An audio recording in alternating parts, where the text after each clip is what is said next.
Ask me about Chase Burns after his next start or his next couple of starts. Look, every pitcher, even really good established pitchers, have total clunkers where you just, as they say in football, burn the tape afterward, where you just didn't have it, didn't have your good stuff. The hitters had you timed. They may knew what was coming. Your breaking pitches weren't breaking. Your fastball didn't move, and they hit you around the park. And that might have been it last night for Chase Burns. If I were to guess, and his answers were interesting, he didn't want to be very revealing. I'm not sure how much of a sample size of Chase Burns there is to determine whether or not he's tipping pitches.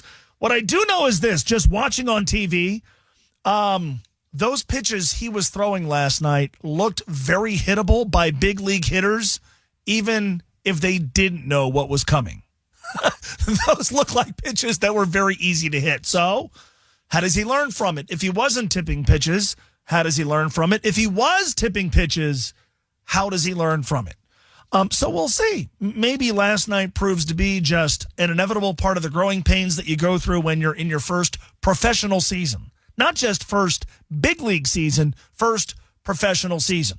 Maybe it's just one of those starts that every pitcher has. Maybe it's the sort of thing that provides some important lessons that he can apply to his next start, and then the start after that, and the start after that, and the start after that. And by the time he has made those starts, we are completely and totally forgetting what he did and didn't do last night against the Boston Red Sox.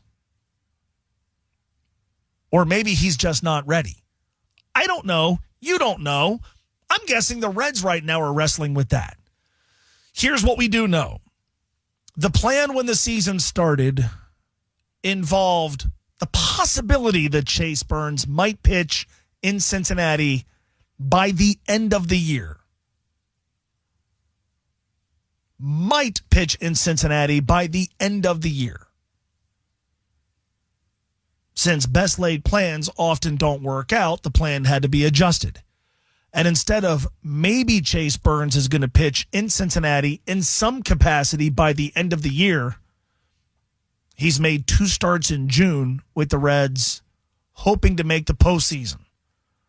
He has been thrust into essentially the role vacated by a guy who was an all-star last year, by a guy who, when healthy, is one of the better pitchers in all of baseball. I think it was our buddy Charlie Goldsmith who wrote when the Reds called up Chase Burns that the Reds were breaking the glass, the emergency glass, because of Hunter's injury, Wade Miley's injury, maybe Rhett Lauder's injury, the lack of availability by a handful of other guys, Chase Petty not really being ready to start quite yet. And so they had to do something that was not a part of their plan. And Chase had earned the opportunity, and we were all excited to see him get it. He had earned the opportunity because in Dayton and in Chattanooga and in Louisville, he showed big league stuff that'll fly. And so there are worse options, and who among us wasn't all about Chase Burns getting that opportunity? We didn't want to watch some 4A pitcher. We didn't want to see him sign some guy who had been cut by another team. We wanted to see the best available option, maybe wanted to see a glimpse of the future, and so we got Chase Burns. And by the way, that early glimpse against the Yankees was really, really encouraging. But what if he's not ready? What if the fail-safe? What if the emergency plan ends up being a little bit of a flawed plan because he needs a little bit more experience, a little bit more seasoning, a little bit more work? Then what?